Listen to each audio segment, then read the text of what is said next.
Sou filho desse amor manifestado em Jesus na cruz. Nele está o amor que me faz viver. Meu nome está escrito em suas mãos. Imensurável amor que me atraiu, me salvou.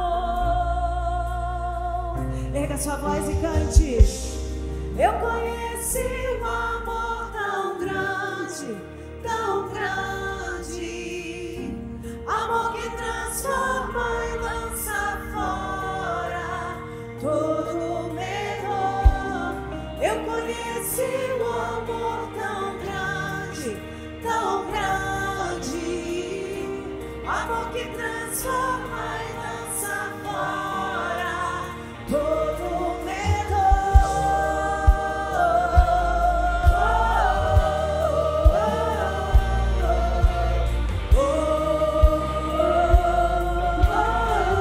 Obrigada pelo amor, Senhor.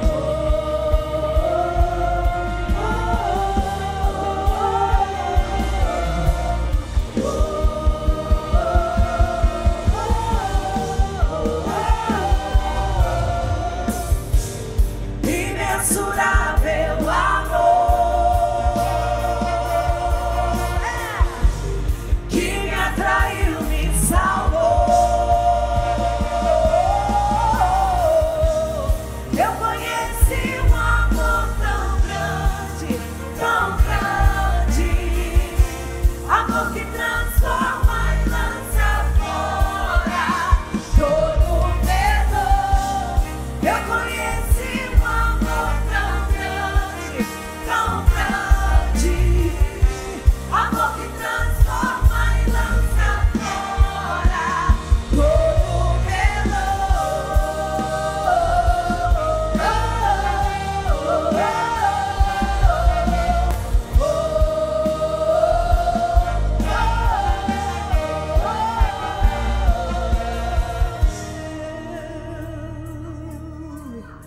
Ai, Jesus, muito obrigada. Hey! Me amou primeiro, que amor perfeito. Tua graça me alcançou. Não mais escravo, agora herdeiro. Jesus me libertou. Me amou primeiro, que amor perfeito. Tua graça me alcançou. Não mais escravo, agora herdeiro. Jesus me libertou. Onde estão os libertos por ele, cante? Me amou primeiro, que amor perfeito. Tua graça me alcançou. Não mais escravo, agora herdeiro. Jesus me libertou. Eu conheci um amor tão grande,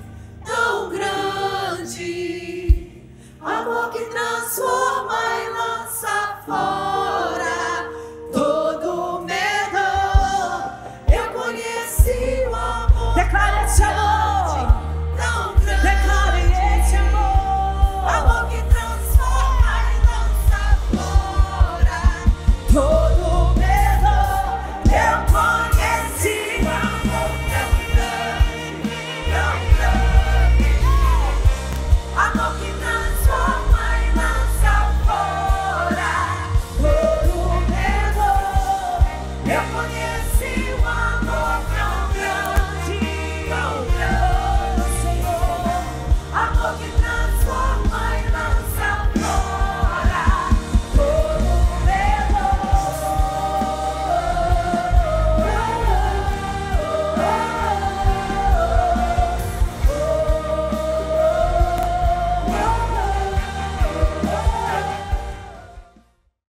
Evangelho de João, capítulo 3, versículo 16. Se puder colocar, por favor, esse texto aqui, eu queria que você lesse junto comigo.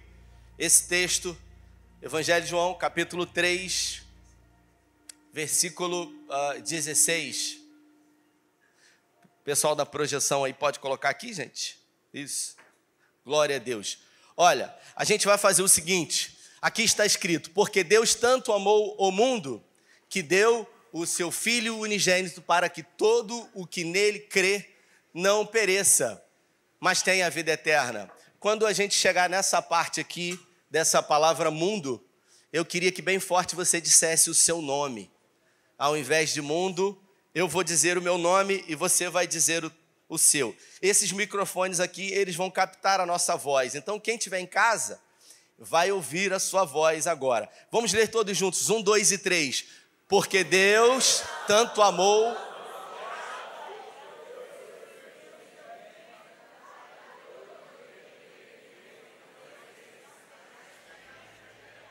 Feche os seus olhos. Pai, essa é a tua palavra, o evangelho conhecido em miniatura. Tudo o que o Senhor tem para o homem se traduz através desse texto. E eu peço que nessa noite em graça o Senhor tenha liberdade para falar na nossa mente e no nosso coração. Então, logo ao sairmos daqui, possamos ser impactados segundo a tua palavra, que é poderosa e viva, e segundo aquilo que o Senhor fez por nós e que será dito aqui nessa noite em nome de Jesus. Esse amor tão grande, esse amor furioso, esse amor sacrificial, esse amor que não pode ser medido, que não pode ser mensurado, esse amor que, quando Deus resolveu trazer uma ideia, uma pequena menção sobre ele, falou que ainda, porventura, se uma mãe puder ser capaz de abandonar o seu filho, todavia eu, o Senhor, jamais abandonarei ou me esquecerei de ti. E o homem havia pecado em Gênesis, logo no início, e depois da queda, o Senhor, ele idealizou um plano, um projeto de salvação. E esse plano, esse projeto de salvação, ele se encontra em Gênesis no capítulo 3, no versículo 15, Crivson, que diz que da descendência da mulher nasceria Jesus, que pisaria na cabeça da serpente e essa lhe feriria o calcanhar. Deus resolveu apresentar a Jesus à humanidade logo no início de tudo, de uma forma velada. Deus idealizou um plano redentor, um plano para resgatar a humanidade caída do pecado, da morte eterna que estávamos condenados, Vinícius. E eu imagino a serpente, eu imagino Satanás diante dessa palavra de Deus, dizendo que da descendência de Eva nasceria que pisaria na cabeça da serpente e essa lhe feriria o calcanhar. Eu imagino todas as vezes que uma mulher havia engravidado, Lúcifer porventura pensou: será que é esse? Será que é agora que a minha cabeça será pisada? Será que é agora? E até que um dia uma mulher, uma virgem, engravidou. Ela foi visitada por um anjo que disse para ela: descerá sobre ti o Espírito Santo e o poder do Altíssimo te envolverá. E ela, junto com o seu noivo José, cuidaram daquela criança. Jesus nasceu em Belém, foi para o Egito, voltou e permaneceu em Nazaré, e durante 30 anos em Nazaré, ele foi ajudante do seu pai. Foi um excelente filho, foi um ajudante de carpintaria, e lá, trabalhando com madeira, com pregos, ele se tornou o ajudante do seu pai. E depois de 30 anos de idade, começou o seu ministério, foi para Cafarnaum, e lá construiu, com pescadores e homens comuns, coletores de impostos, a maior revolução já vista na humanidade. Qual foi a base do seu ministério? A base do ministério de Jesus, Robson, foi o amor. Jesus, ele sempre teve a capacidade de constranger a todos através do amor. E a Bíblia fala que depois de 3 anos e meio andando com aqueles homens comuns que se transformaram em mártires, eles tiveram a oportunidade de ver grandes milagres da parte de Jesus. E agora Jesus os reúne no Monte Sião, especificamente num lugar chamado Cenáculo. E lá, numa janta, não como a nossa, que comemos rapidamente, mas numa espécie de janta que durou algumas horas, Jesus lavou os pés dos discípulos, revelando para eles que maior deve ser aquele que serve. E dentre aqueles 12 homens comuns, que nós idealizamos que são homens perfeitos, mas que foram homens que de alguma forma gostariam de estar em lugares privilegiados ao lado do Pai no reino dele. Assim como quando Salomé, mãe de Tiago e de João, disse para Jesus: mestre, permita-me que um filho meu sente à sua direita e o outro à sua esquerda. A sede de poder do homem, ela existe desde que o mundo é mundo. Jesus não estava falando de um reino físico em que havia exércitos poderosos com poderes bélicos. Jesus estava falando de um reino com a capacidade de se voltar para o outro. Um reino que maior era aquele que servia. E agora com os seus discípulos, depois de comer do cordeiro, depois de usufruir de tudo aquilo que tinha à mesa, de pegar o pão, molhar no molho vermelho, uma espécie de molho com especiarias, ele agora se dirige para Judas e diz: o que tiver que fazer, Judas, fazei-o depressa. Os discípulos não estranharam aquela conversa, afinal ele era o tesoureiro, e todas as vezes que Jesus tinha necessidade que alguma coisa fosse comprada, ele se dirigia a Judas. E Judas saiu, cumprindo uma profecia que havia sido declarada por Zacarias 600 anos antes desse momento, de que ele venderia Jesus por 30 moedas de prata. E Judas, então, sai da presença dos 12, porque Jesus estava ali, e Jesus, depois de jantar com eles, o Luiz Arcanjo, ele traz uma canção, Flávio, trazendo para nós a ideia: e depois de cearem, tendo cantado uma canção, partiram para o Getsemane. Eu confesso que eu gostaria muito de saber qual foi a canção que Jesus cantou. Depois de ter ceado com os seus amigos, depois de estar ali à mesa com aqueles homens que durante 3 anos e meio ele entregou a vida na vida daqueles homens. Ele foi um exemplo vivo de tudo aquilo que deveria ser feito, de tudo aquilo que não poderia ser feito.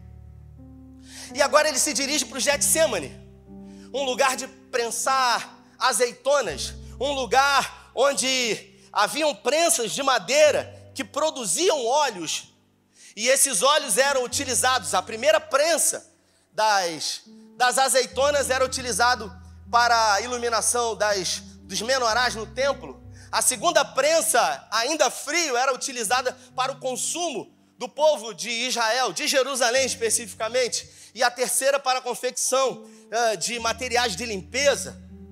O texto diz que quando ele chegou com 8 discípulos ali, ele colocou 8 discípulos dentro de uma gruta, lembrando que nesse tempo em Israel nós estamos no inverno, e por isso estava num momento muito frio. Jesus colocou os 8 dentro de uma gruta. Ele chamou consigo Pedro e os 2 filhos de Zebedeu e Salomé, Tiago e João, e se dirigiu com eles a um período, a uma distância. Pediu para que eles ficassem ali e vigiassem com ele, afinal a sua alma começou a ficar terrivelmente angustiada.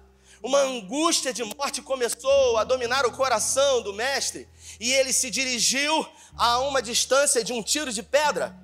O Evangelho de Lucas diz isso, aproximadamente, Marquinhos, 150 metros. E ali havia uma pedra, ou melhor, há uma pedra até os dias de hoje. Tomás de Aquino diz que foi exatamente através daquele ato de Jesus que se configurou a oração de joelhos, porque Jesus se prostrou ali diante de uma pedra, e ali por 3 vezes ele derramou a sua alma diante do seu Pai, clamando a ele que, se possível fosse, tirasse ele dali.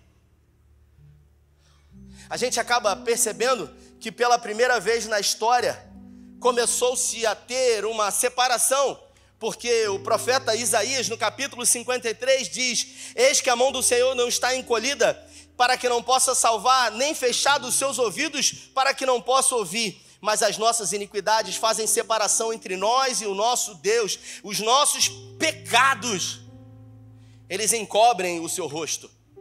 Isso quer dizer, segundo Tomás de Aquino também, Juan, que pela primeira vez na história houve separação entre o pai e o filho. Porque Jesus havia recebido sobre ele todos os nossos pecados. Isaías diz que os nossos pecados fazem separação. E uma vez que Jesus havia recebido os nossos pecados, houve separação entre ele e o Pai. E ele angustiou-se muito. E ele chorou. E ele pediu que se houvesse, de alguma forma, uma maneira de ser evitado essa separação. Mas você sabe o que Deus fez? Nada. Porque do outro lado da balança havia alguém que pesava muito mais. E esse alguém se trata de mim e de você. E o texto diz que depois de 3 vezes se dirigia a Pedro, Tiago e João, que não tiveram a capacidade de vigiar 1 minuto sequer com ele ali. Jesus então os acorda dizendo: olha, é chegada a hora. Judas, com a guarda pretoriana romana, com homens com varas, com paus, com espadas, chegam até aquele lugar. E Judas havia, curiosamente, negociado por 30 moedas de prata e também revelado que seria aquele o qual ele beijaria. Isso mostra para nós, Juan, que Jesus, mesmo no auge da sua santidade, da sua liderança, da sua capacidade de fazer grandes milagres, da sua poderosa santidade, ele era comum. Nós vivemos num tempo, queridos, onde homens e mulheres de Deus são intitulados homens e mulheres de Deus segundo pregações, boas oratórias, ou anéis nos seus dedos, ou talvez capas que utilizam, ou roupas, ou plataformas que se colocam em cima. E eu aprendo com Jesus com isso, que quanto mais santo Jesus era, mais igual a todo mundo ele era. Porque os religiosos disseram: como é que a gente vai saber quem é ele? Porque eles se vestem todos iguais. Não tem como distinguir quem é Jesus diante de todos. Ele não tem um anel de apóstolo, ele não tem uma capa de profeta, ele não bota um carro ou chega de Lamborghini. Ele é comum, ele é simples. Quanto mais santo, mais igual a todo mundo. Se você tiver que se impressionar com alguém, querido, nunca se impressione com a oração, com palavras rebuscadas. Nunca se impressione com o tipo de roupa ou com a forma que diz, batendo o pé, eis que te digo. Se você tiver que se impressionar com alguém, se impressione com a capacidade de amar outro alguém. Se impressione com a capacidade de ter a compaixão pelo próximo, porque nós aprendemos com Jesus que quanto mais santo, mais normal ele era. Quanto mais santo, mais igual a todo mundo ele parecia. E ao chegar, ele saúda Jesus com um beijo, Judas. E Jesus, logo querendo proteger os seus amigos, se apresenta à frente e diz: a quem procurais? E eles dizem: a Jesus, aquele que se intitula o Filho de Deus. E ele diz: pois não, sou eu, me levem, deixem eles aqui. E Pedro, aquele homem que havia sempre se colocado numa posição de evidência, aquele que tinha a capacidade na coletividade de fazer coisas extraordinárias, Darliton, mas que às vezes na individualidade se acovarda, porque no coletivo Pedro era alguém, na individualidade ele era outro alguém. E no meio do grupo ele se posiciona, puxa uma espada, tenta cortar o pescoço de Malcolm. Malcolm, quem sabe, desvia, decepa a orelha. E Jesus se dirige para Pedro e diz: meu filho, quem vive pela espada morrerá. E Jesus ainda se preocupa com Malcolm, filho de um sumo sacerdote. E qual é o maior sonho de um pai para com o seu filho, uma vez que o seu pai foi bem sucedido naquilo que foi comissionado? O maior sonho, talvez, do pai de Malcolm, sumo sacerdote, era que o seu filho também o fosse. Mas como agora seria com a orelha decepada? E Jesus, ainda assim, sendo preso, tem a capacidade, pela última vez enquanto homem, realizar um milagre, possibilitando que o sonho do seu pai, Malcolm, pudesse ser realizado. Os algozes levam Jesus e Jesus já havia preparado Pedro, dizendo para ele: convém que a gente vá para Jerusalém e que o Filho do Homem seja preso pelos religiosos e seja levantado no madeiro. E Pedro diz para Jesus: de jeito nenhum que eu vou deixar isso acontecer. Na frente de todo mundo, Pedro batia na mesa e falou: eu não quero, meu Deus, eu não quero saber, eu vou pegar a espada, eu vou matar. É igual a gente, quando acontece alguma coisa, que a gente bate na mesa, a gente diz que é brabo, e a gente diz: não me segura não, aquela coisa, não me segura não. A gente às vezes tem a capacidade de fazer isso na coletividade, mas às vezes na individualidade a gente se torna alguém indefeso. E o texto diz que naquele momento, me perdoe, pode tirar tudo aí, vou nem usar mais esboço hoje. Quando Jesus ele diz para Pedro: antes que o galo cante 3 vezes você vai me negar, Pedro. Pedro diz: ainda que todo mundo aqui te abandone, eu jamais vou te abandonar. Depois de 3 anos e meio, pastor Juan, Pedro andando do lado de Jesus, caminhando perto dele, vacilou, em alguns momentos claudicante, ora em cima, ora embaixo.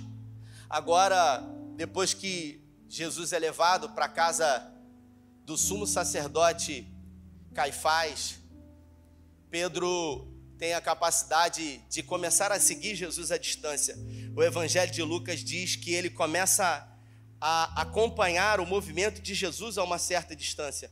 Quando ele entrou na casa do sumo sacerdote Caifás, Pedro conhecia uma das criadas e por isso permitiu que ele entrasse.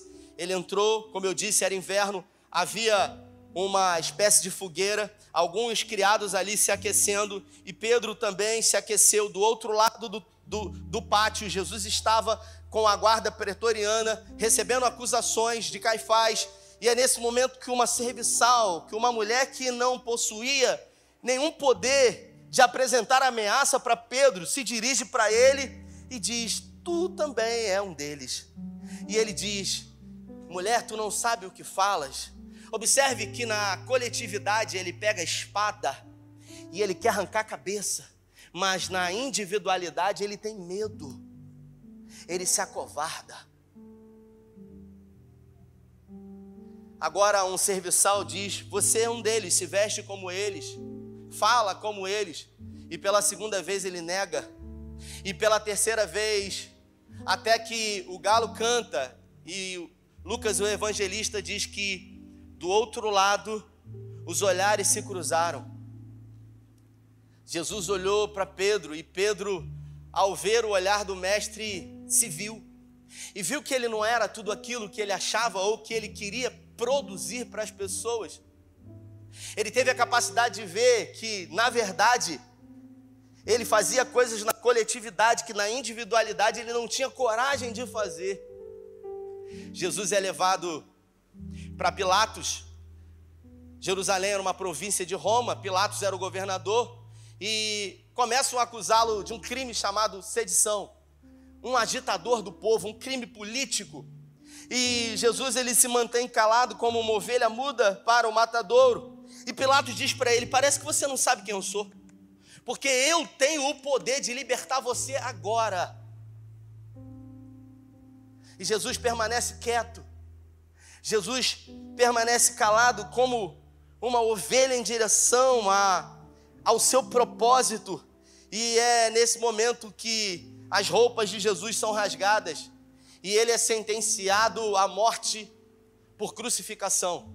Ele é direcionado ao pretório, um lugar de açoites antes da crucificação.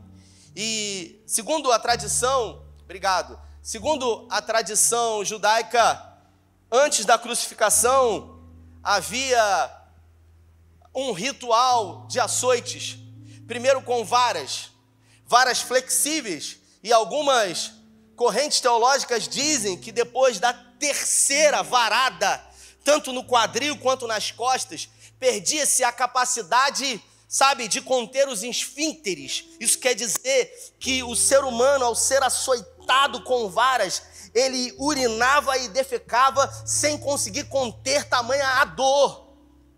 Depois os instrumentos de açoites, como o azorrague, 12 faixas de couro, em suas pontas pedaços de madeira, pedaços de ossos, pedaços de metais, que onde quer que prendiam, arrancavam tudo. E Jesus começa a ser vilipendiado, ele começa a ser humilhado, ele começa a ser escarnecido, ele começa a sofrer um processo hemorrágico ali. Se a gente às vezes em casa fazendo comida, eu cortando um dia desse tomate, cortei o dedo e sangrou pra caramba, você imagina a quantidade de açoite que ele recebeu. Aquele lugar provavelmente ficou lavado de sangue. Do lado de fora, feridas, do lado de dentro, um processo hemorrágico.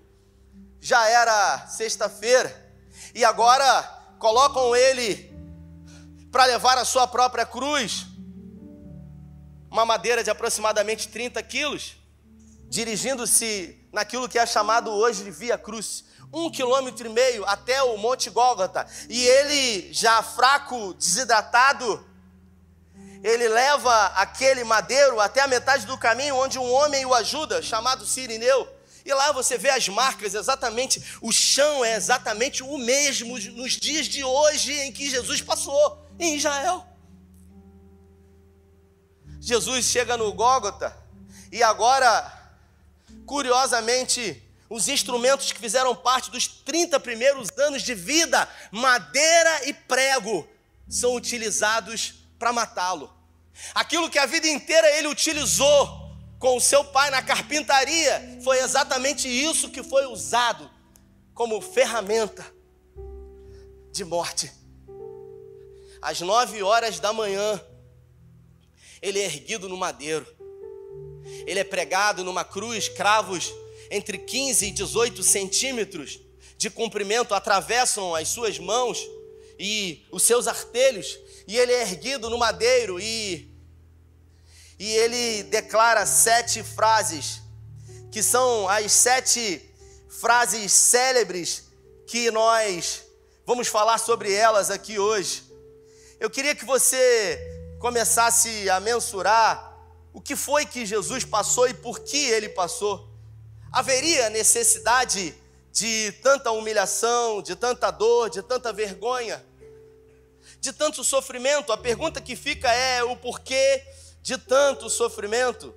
Havia realmente necessidade de se sofrer tanto? O porquê de tanto sofrimento? Porque do outro lado havia alguém que realmente merecia. O projeto de Deus estava pronto.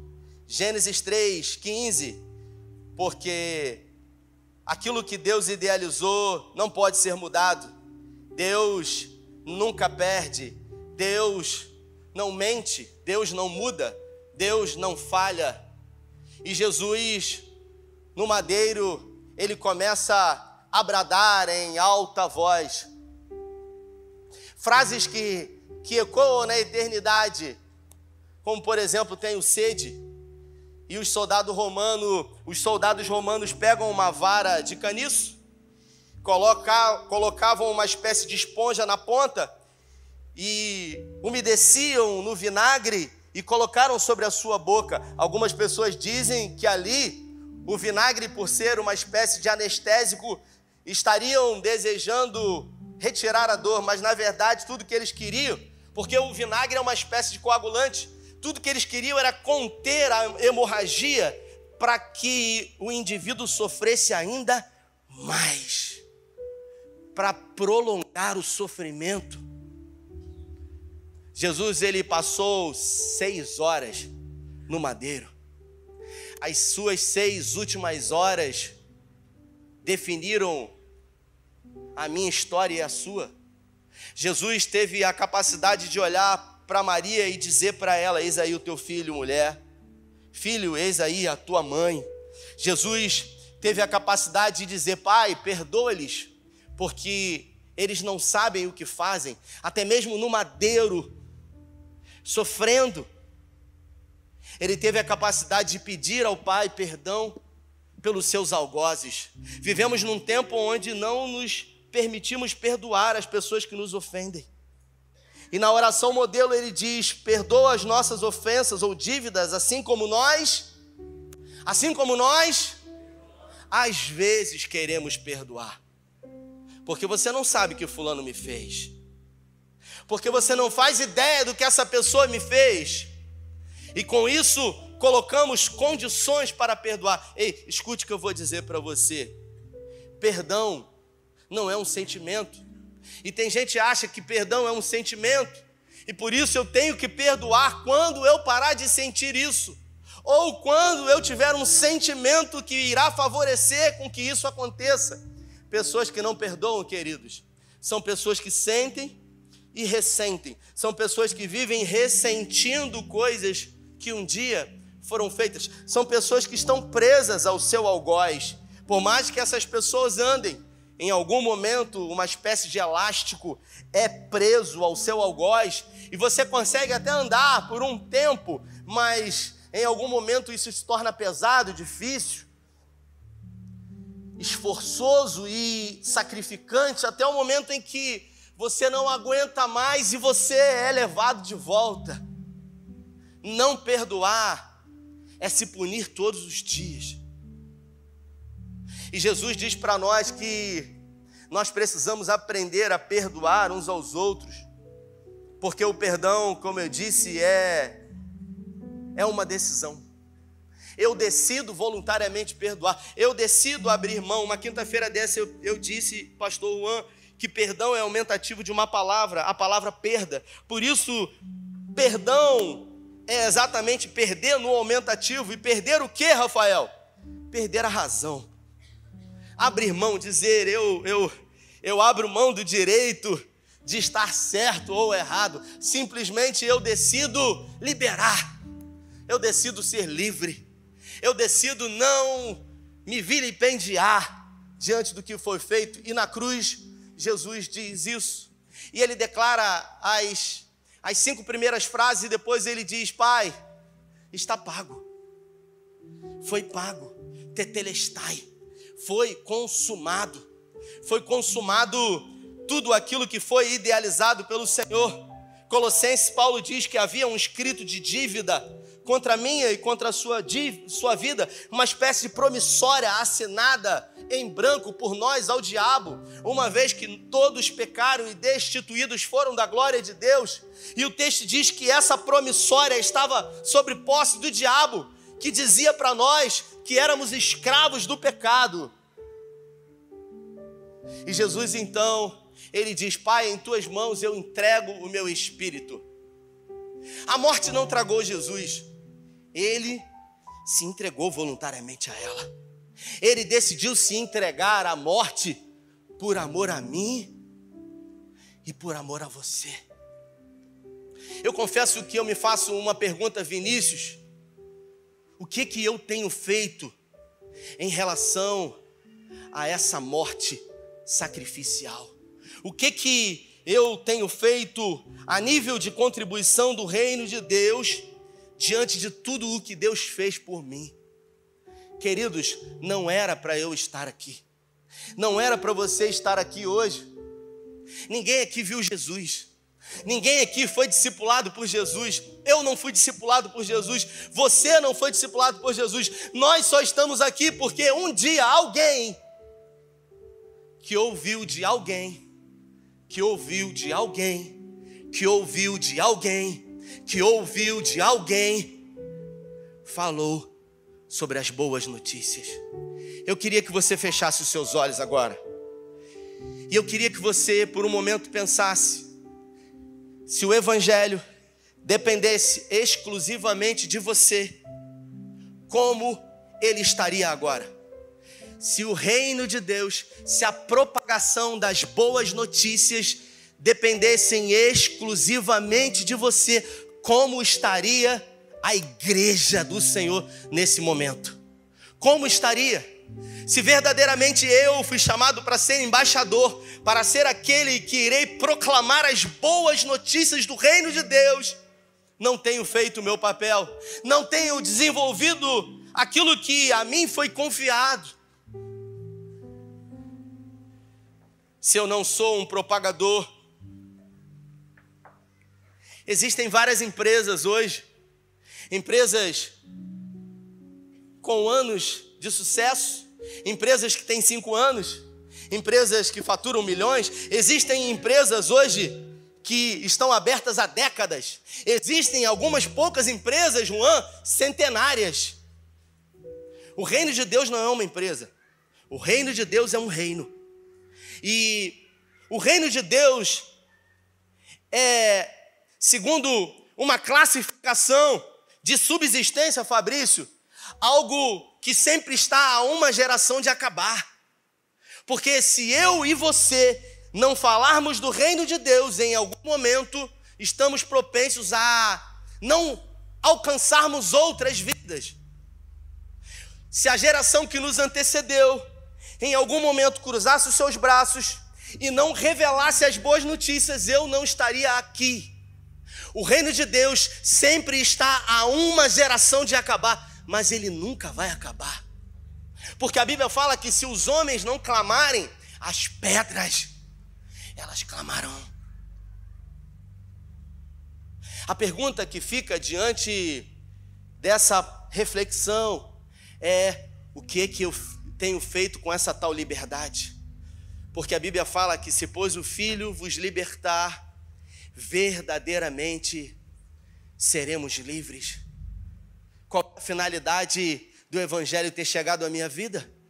Eu fui alcançado para alcançar. Eu fui curado para curar. Eu fui liberto para libertar. Eu fui restaurado para restaurar. Eu perdoei para perdoar, a ser perdoado.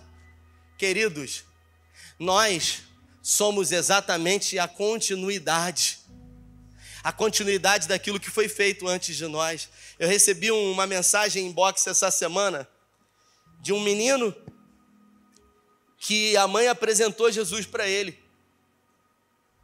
E tudo que ele conhecia sobre Jesus foi a mãe que apresentou para ele. Tudo que ele conhecia sobre a graça foi a mãe dele que apresentou para ele. E ele se colocou numa posição muito confortável, tendo a sua mãe sempre com ele. Até que um dia a sua mãe foi promovida aos céus. E no dia do velório da sua mãe, as pessoas ao estarem ali, e ele ouvir relato de pessoas que testemunharam sobre a sua mãe, ele, por um momento, ele foi despertado.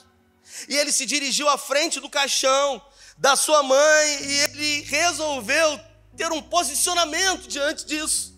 Era um dia comum, que se transformou num dia trágico, na morte da sua mãe. Mas num dia de morte, também foi um dia de vida, um dia onde ele se posicionou e ele disse: essa daqui é minha mãe. Tudo o que eu sei sobre Jesus eu aprendi com ela. E ao ver todo mundo falar muitas coisas sobre ela, eu também tenho a dizer que tudo que eu conheço sobre Jesus eu aprendi com ela. Só que ao ouvir isso eu fui despertado e eu resolvi me posicionar e dizer que eu quero ser resposta como ela. Eu me coloco numa posição de continuidade de tudo aquilo que ela fez na minha vida. Então, a partir de hoje, eu sou resposta. Eu sou a continuidade daquilo que ela fez. E a pergunta que eu faço para você: será que eu e você temos sido continuidade de pessoas que falaram desse amor para nós? De pessoas que manifestaram essa graça para nós? De pessoas que tiveram a capacidade de revelar Cristo para nós? Eu estava no shopping ontem, encontrei um amigo que foi meu líder de jovens, Leozinho, e eu disse para ele: Leozinho, queria te agradecer. Ele já não aguenta mais, porque toda vez que eu encontro com ele eu agradeço. O nome disso é gratidão. Eu sou grato, porque eu reconheço que Deus usou pessoas, poderia ter usado outros, mas usou ele. E eu disse: eu queria te agradecer. E ele fala assim: parece que você não esquece. E eu disse para ele: porque eu sei o que isso representou na minha vida. E eu disse para ele: só que, Leozinho, hoje eu não me conformo em viver uma vida como se nada tivesse acontecido, e por isso eu me tornei um propagador daquilo que Cristo fez na minha vida. Eu desesperadamente anseio revelar a Cristo a todos quanto passarem por mim de alguma maneira. E por isso, de alguma forma, eu busco incansavelmente ser alguém que revela Cristo mesmo sem dizer uma palavra. Um casal, essa semana, falou comigo. Na verdade, o homem, ele disse: poxa, a gente participou de um momento de convívio com os amigos, de um ambiente comum que nós temos, uma espécie de academia. E ao participar desse ambiente ali, a gente fez uma festa, um jantar, e foi tão bom, foi tão gostoso, foi tão agradável. Pessoas, sabe, de um ambiente diferente desse, religioso. E ao estar ali, sabe, nos divertindo com pessoas, em algum momento eu e minha esposa, ao sairmos daquele lugar, a gente olhou um para o outro e a gente disse: a gente poderia ter feito um convite. A gente simplesmente poderia ter convidado alguém para ter vindo na igreja num domingo. E esse casal, para surpresa, no domingo passado, ao estarem aqui, se depararam com uma daquelas pessoas e se assustaram. E a pessoa se dirigiu e disse: caramba, vocês também estão vindo aqui pela primeira vez? Você quer coisa pior do que você ter a oportunidade de revelar a Cristo para alguém? Por achar que esse alguém jamais vai se entregar a Cristo, nos colocamos no papel até do Espírito Santo, porque a Bíblia fala que quem convence o homem é o Espírito Santo. E se é o Espírito Santo que convence, viu, uma parte mais difícil é Ele que faz, a parte mais fácil sou eu que faço em apenas fazer um convite. Você sabe por que eu estou aqui hoje? Sabe por que eu estou aqui hoje? Porque um dia alguém me fez um convite. Um dia alguém disse: vamos lá na minha igreja no domingo. E eu resolvi ir. E quando eu fui e sentei num lugar como você está, a graça me alcançou. Esse furioso e poderoso amor me alcançou, queimou o meu coração, revelou o plano, o projeto de salvação para mim. E tudo foi descortinado. E tudo começou a fazer sentido. E esse amor me amou. E o amor de Deus me amou primeiro. E às vezes a gente vive uma vida como se o Evangelho fosse simplesmente nos relacionar em célula com os irmãos. Mas o Evangelho é muito mais do que isso.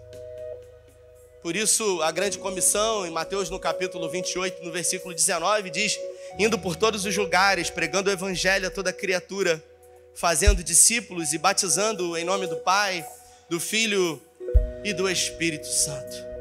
Eu queria que você ficasse de pé. Eu queria que você fechasse os seus olhos. E eu queria que você permitisse agora, por um momento, elevar o seu pensamento a Deus diante de expectativas que existem desse reino ao seu respeito e ao meu respeito. Que não passe de nós o Espírito, que não passe de nós a oportunidade de darmos continuidade àquilo que foi feito antes de nós, por nós e agora, com certeza, através de nós.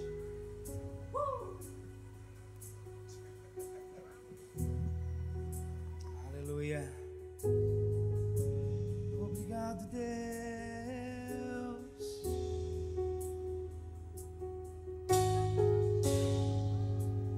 Quem é esse que vem nos abraçando? Quem é esse que vem nos constrangendo com o olhar? Ele é tão sábio, ensina em amor. Ele é tão manso, cuida dos corações. Vamos mais uma vez, diga: quem é esse que vem nos abraçando? Quem é esse que vem nos constrangendo com o olhar? Ele é tão sábio, ensina em amor. Ele é tão manso, cuida dos corações. Ele entrou em casa, Ele está na mesa, Ele nos observa, sabe que o esperamos. E ao partir o pão, os nossos olhos se abrem e reconhecemos quem Tu és. Ao som da Sua voz, os nossos corações queimam de amor, queimam de amor. E ao partir o pão, os nossos olhos se abrem e reconhecemos quem Tu és. Ao som da Sua voz, os nossos corações queimam de amor, queimam de amor. Nós arrumamos a casa, perfumamos ela toda, nós preparamos a mesa e o quê? Tome o lugar de honra. Nós arrumamos a casa, perfumamos ela toda, nós preparamos a mesa. Tome o lugar de honra. Nós arrumamos a casa, perfumamos ela toda, nós preparamos a mesa. Tome o lugar de honra.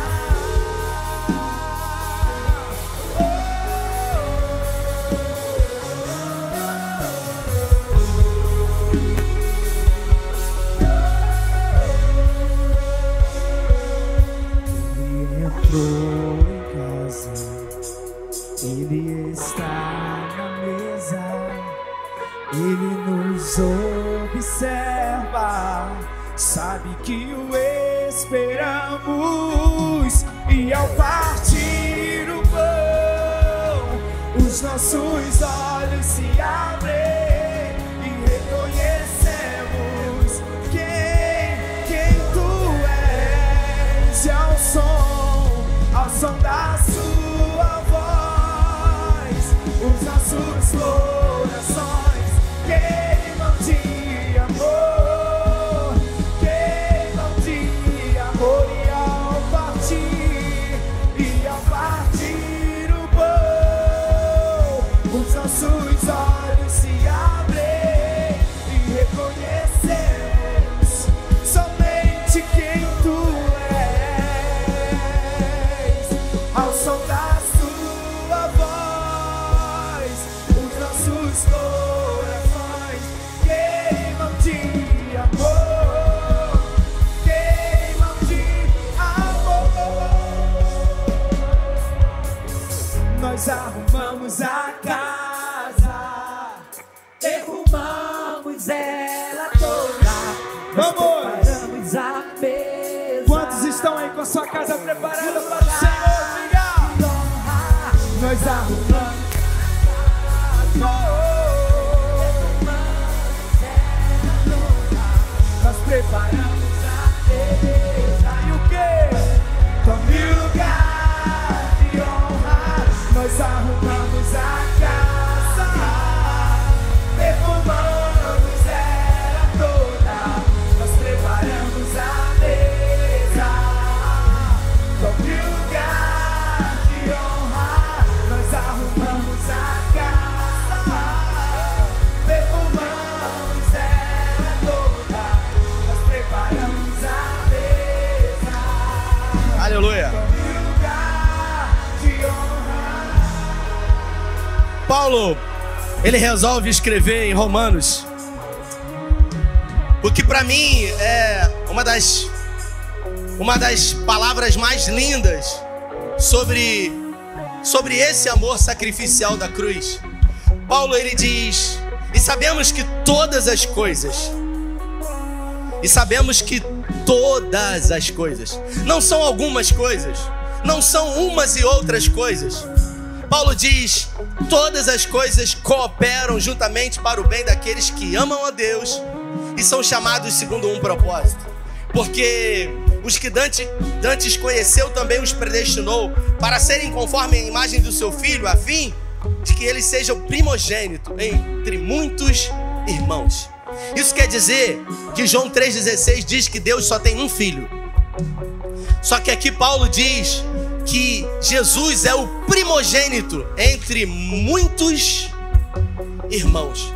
Quantos são herdeiros de Deus e co-herdeiros de Cristo? Levanta sua mão aí. Aleluia. E aí Paulo diz: e aos que predestinou, a estes também chamou, e aos que chamou, a estes também justificou, e aos que justificou, a estes também glorificou. Que diremos, pois, diante dessas coisas? Se Deus é por nós, quem será contra nós? Aquele que nem mesmo o seu próprio Filho poupou, antes o entregou por amor a nós, como também juntamente com ele não nos dará todas as coisas? Quem intentará acusação contra os escolhidos de Deus? É Deus quem os justifica. Nós fomos justificados na cruz, queridos. Quem os condenará? Pois é Cristo que morreu, e antes quem ressuscitou dentre os mortos, ao qual está à direita de Deus, também intercede por nós. É Jesus que intercede por mim e por você, queridos.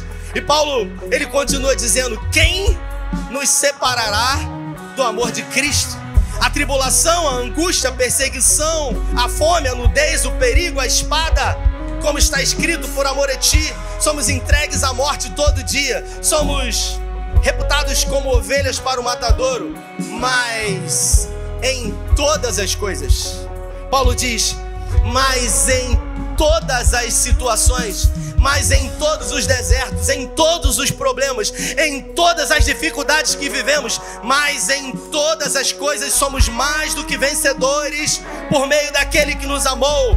Porque estou bem certo de que nem a morte, nem a vida, nem anjos ou demônios, nem potestades, presente, futuro, altura, profundidade, ou qualquer outra coisa ou criatura será capaz de nos separar do amor de Deus que está em Cristo Jesus.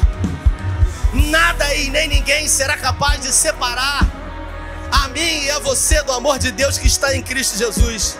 Essa canção, ao fundo, ela fala sobre dois discípulos que, depois de caminharem perto de Jesus, resolveram em algum momento se distanciar. E eu caminho para o final aqui dizendo para você: escute isso. Pedro, no primeiro momento, durante 3 anos e meio, andou perto de Jesus. Só que no segundo momento, agora, diante do que aconteceu, ele resolveu seguir a Jesus a uma certa distância. Vem cá, Alexandre. Durante 3 anos e meio, Pedro esteve do lado de Jesus, errando, vacilando, e Jesus sempre o suportando, ou seja, dando suporte a ele, segurando na mão dele, reforçando Pedro, dizendo: apesar dos seus vacilos, do seu andar claudicante, eu continuo contando com você, eu tenho um propósito para você. E todas as vezes que o olhar de Jesus atravessava o olhar de Pedro, Pedro se sentia amado e seguro. Só que diante do momento em que Jesus foi preso, Pedro realmente decidiu não estar mais tão perto de Jesus. E agora Pedro não abandonou a Jesus. Pedro simplesmente resolveu seguir a Jesus a uma certa distância. Porque o texto diz que quando ele foi levado para a casa de Caifás, Pedro seguiu a Jesus a uma certa distância. E quando deixamos de seguir Jesus de perto e passamos a seguir a Jesus a uma certa distância, inevitavelmente, em algum momento, nós vamos negar a Jesus, assim como Pedro negou. Porque o texto diz que ao seguir a Jesus, mas a uma certa distância, ele foi indagado por pessoas que serviam, dizendo: você é um deles. E ele disse: eu não o conheço. Existem pessoas que estão aqui nessa multidão que em algum momento já seguiram a Jesus de perto, estiveram numa plataforma como essa, ou de alguma forma estiveram com a mão no arado, mas por circunstâncias, decepções, frustrações, traições, por estarem diante de líderes narcisistas, pastores, homens que se dizem homens de Deus, que ao invés de amar, feriram, que ao invés de cuidar, tosquiaram. Essas pessoas, elas decidiram acompanhar Jesus a uma certa distância, assim como esses dois discípulos no caminho de Emaús, que ouviram tudo o que iria acontecer, mas eles não acreditaram mais. O domingo chegou e eles falaram tudo isso, foi uma grande perda de tempo. E eles começaram a andar a uma distância como daqui para o Arraial do Cabo, 11 quilômetros. E eles conversavam um com o outro. Enquanto Jesus entrou na conversa, eles não perceberam que era Jesus. E Jesus disse: sobre o que vocês estão conversando? E eles disseram: você é algum estrangeiro? Porque todo mundo só fala do Filho de Deus, que veio, produziu milagres, que morreu, e nós acreditávamos que ele iria ressuscitar. Deixaram de acreditar, deixaram de caminhar com Jesus de perto. Mas tudo isso foi uma grande bobagem. E quando eles chegam à cidade de Emaús, Jesus faz como quem vai seguir adiante, e eles convidam Jesus para repousar com eles. E o texto diz que sentados à mesa, Jesus toma o pão, dá graças e ele parte, e os olhos deles se abriram e Jesus desapareceu. E eles disseram uns para os outros: como que não percebemos enquanto ele falava e o nosso coração aquecia? É exatamente isso que está acontecendo agora, porque o Espírito Santo está falando na vida de pessoas aqui agora, e o coração de pessoas está se aquecendo, mas talvez os olhos ainda não foram abertos, as escamas não caíram dos olhos, para que você possa realmente entender que é Ele que está te chamando. Não importa o que você tenha feito, não importa o que tenha acontecido na sua vida, o lugar que é seu e que um dia você esteve nele continua vazio, porque Deus não colocou ninguém no seu lugar. Por isso eu quero orar com você, porque eu acredito que de alguma forma eu fui salvo para fazer parte da salvação do mundo. Eu fui curado para ser um agente de cura. Eu fui liberto para ser um agente de libertação na vida das pessoas. Eu quero orar com você. Você que um dia foi tocado pelo Senhor. Você que um dia foi chamada por Ele, mas por circunstâncias da sua vida, você negligenciou esse chamado e deixou de segui-lo de perto, e agora está seguindo Ele mesmo à distância. De vez em quando eu vou lá no SEI. Ei, queridos, o que Deus tem para você e para mim é muito mais do que isso. O que Deus tem para nós é muito mais do que isso. É uma história de um grande legado, é dar continuidade àquilo que pessoas fizeram antes de nós. Ei, queridos, eu decidi ser resposta. E eu quero conhecer, e eu queria que você viesse aqui, que eu quero orar com você. Pessoas que entenderam isso e que nessa noite decidem novamente ser resposta, ser continuidade daquilo que um dia foi feito. Sai do seu lugar em nome de Jesus. Pede licença a essa pessoa aí. Se é o Espírito Santo que está aquecendo o seu coração, isso, sai do seu lugar. Eu quero orar com você, porque eu creio que essa noite até poderia ser uma noite comum, até que o Senhor resolveu falar com você, aquecer o seu coração e despertar você para uma grande comissão. Sai do seu lugar, em nome de Jesus. Isso, sai do seu lugar. Nós vamos orar. Eu creio com toda a minha força que, apesar de talvez parecer uma noite comum, pode ser uma noite marcada na história da sua vida. Porque a minha vida mudou em uma manhã num retiro espiritual, quando eu tive uma experiência com Deus. Escute isso. O que difere alguém que vem à igreja domingo e quinta-feira de alguém verdadeiramente que decidiu ser um propagador das boas notícias? Uma experiência individual, subjetiva com o Senhor. Queridos, eu fui marcado por Ele. E o Senhor, ainda hoje, nesse tempo, continua marcando a vida de homens e mulheres com uma marca de um propósito. O reino de Deus está sempre a uma geração de acabar. Mas sabe por que ele não vai acabar? Porque eu me coloquei, você também, como resposta. Aqueles que querem ser resposta, levante a mão direita aos céus, no nome de Jesus. Pai, eis-nos aqui, envia-nos a nós. Nós queremos corresponder à expectativa do mundo, porque a tua palavra diz que a criação humana aguarda ansiosamente pela manifestação dos filhos de Deus. Nós estamos aqui, Pai, e nós queremos ser sal, nós queremos ser luz, nós queremos fazer a diferença. Existem pessoas aqui, Senhor, que vieram aqui no altar reconhecendo que novamente se colocam na posição, reconhecendo que de alguma forma, por circunstâncias, deixaram de seguir o Senhor de perto e passaram a seguir um pouco mais afastados. Mas hoje, no nome do teu Filho amado, eles voltam para a posição e decidem novamente, Pai, verdadeiramente estar em uma posição de um chamado do Senhor. Senhor, pega na mão desse homem, pega na mão dessa mulher. Levanta aquele que está abatido, põe de pé o caído. Pai, em nome de Jesus, que todas quanto forem as promessas de Deus em Cristo, na vida de homens e mulheres que estão aqui, a partir de hoje, tornem a ter validade pela posição que eles assumiram agora, em nome de Jesus. Você que está aí ao alcance da minha voz, pode abaixar sua mão. E você, ao ouvir essa história de amor, porque essa é a maior prova de amor de um Deus que é Pai, que é bom e que decidiu entregar aquilo que tinha em favor de você. Uma criança, quando nasce, não é filho de Deus. Pessoas simplesmente não se tornam filhos de Deus porque acham que são filhos de Deus.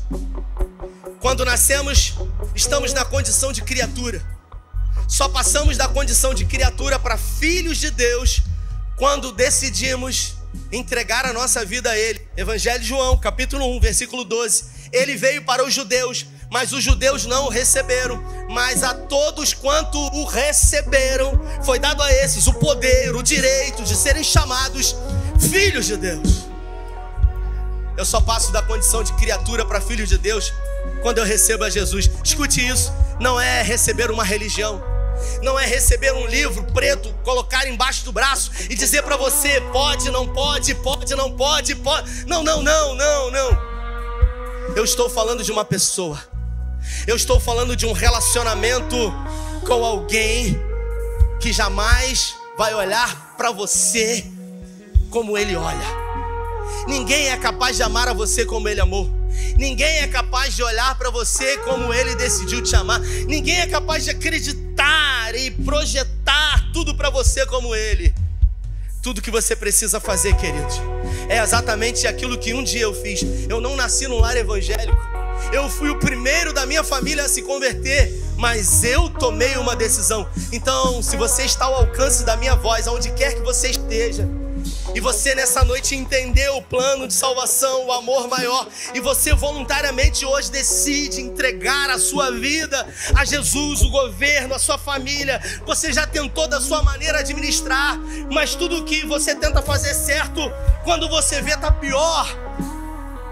Você quer nessa noite entregar o governo a alguém que cuida muito melhor do que você. Ele me deu um nome. Eu não tinha um nome. Ele me deu um nome. Ele me deu uma condição de filho. E agora eu sou herdeiro de Deus e co-herdeiro de Cristo. Se você está aqui e o seu coração está aquecendo enquanto eu falo, e é o Espírito Santo que está falando com você, eu quero conhecer você. Levante uma de suas mãos bem alto. Isso, bem alto, bem alto. Deus te abençoe, Deus te abençoe, Deus te abençoe. Deus te abençoe, Deus te abençoe, Deus te abençoe. Deus te abençoe, Deus te abençoe. Deus te abençoe. Levante suas mãos bem alto.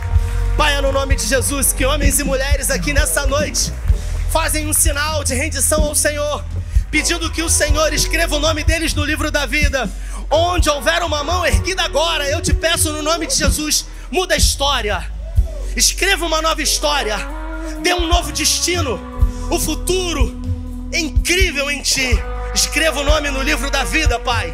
Que assim como o Senhor tem feito na vida de homens e mulheres que têm entregado o governo das suas vidas ao Senhor, que o Senhor possa mudar a família, que o Senhor possa assumir o controle das finanças, o controle da casa, o controle das emoções, o controle da vida inteira. Eu declaro pelo poder do nome de Jesus que todas quanto forem as promessas de Deus em Cristo se alcancem agora, em nome do Pai, em nome do Filho.